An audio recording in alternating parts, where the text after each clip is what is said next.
Welcome back, everyone. Michael here with Offshore Citizen. Today I'm going to cover a really basic thing that might or might not affect you, but it does come up for a bunch of our clients. It's important from a tax standpoint, important from a tax planning standpoint, and important for just recognition of expenses, etc. And this is the difference between cash and accrual basis in accounting.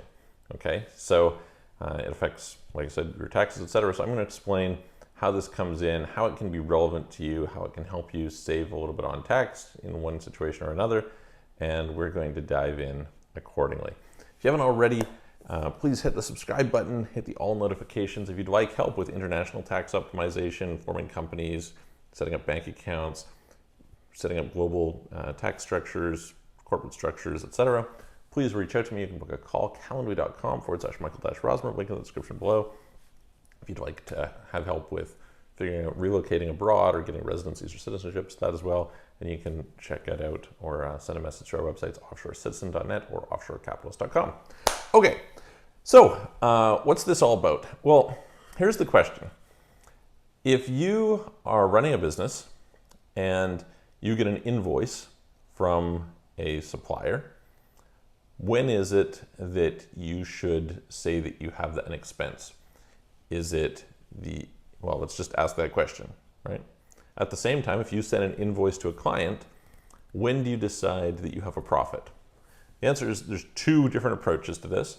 One is when the money is actually paid. The other one is when the invoice is actually sent, okay? That's basically what the difference is. And so the cash basis is calculated based on when you actually send the money. So let's look at the consequences of this. Say you come up on the end of the year, right? And you've got a bunch of profit in the company, you're coming up on year end, and you get some invoices from your customers. You don't pay those invoices till the start of the new year. Okay, if you're on a cash basis, what that meant is you went into the new year with that profit, you hadn't booked that expense, right?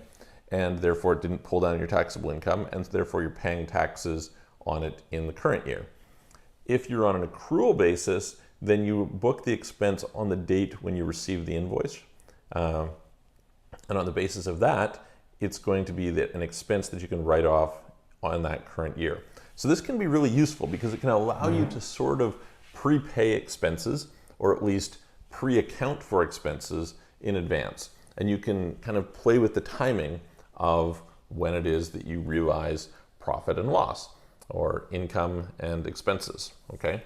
So yeah, very, very useful thing in certain cases. Sometimes we're in a situation where we want to be able to shift the date of cash flow, right? So we say, okay, great, maybe I can't afford to pay it out right now, but it's useful to recognize the expense today, and I'm going to pay it 2 months later. And that could make a difference in which calendar year you're realizing those gains and losses.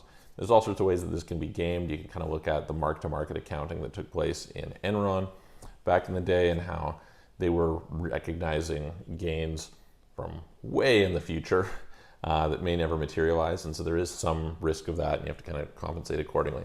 But understanding the difference between one and the other is really significant. Generally speaking, it is normal that a small business would use cash basis accounting and a large business would use accrual basis. So like all big public companies are going to be on accrual. It is pretty normal that you would have a crossover point somewhere around 5 million.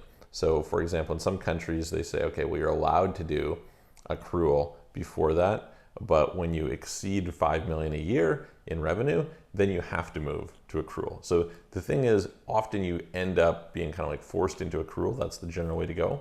But in the meantime, you could use cash basis and you could choose to use accrual basis. And so it's something to discuss with your accountant. Sometimes it's useful to be able to shift from one to the other. Maybe you've been on a cash basis and you say, okay, for this year, it makes sense that let's shift over to accrual basis going forward, because that can allow us to play with this and we can defer some expenses or some taxes into the future. So I hope that helps. It's useful to you. If you have any questions about it, put it in the comments below. If you have comments or feedback, I would love to hear it. And I'm going to look forward to seeing you guys on the next video.